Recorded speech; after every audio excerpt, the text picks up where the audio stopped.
உப்பு கொஞ்சம்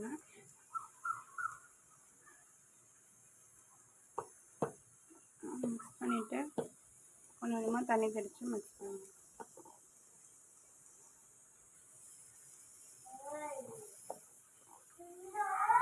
புட்டுக்கான கரெக்டான கன்சிஸ்டன்சி தான்.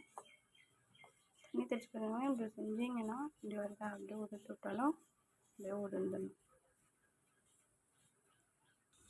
ஒரு இட்லி சட்டியில் தண்ணி வச்சு சின்ன புட்டு மாவு அதில் நல்லா இப்படி ஸ்ப்ரெட் பண்ணி விட்டுட்டு மூடி போட்டு மூடி வச்சுட்டு 10 நிமிஷம் சென்று பார்க்கலாம்.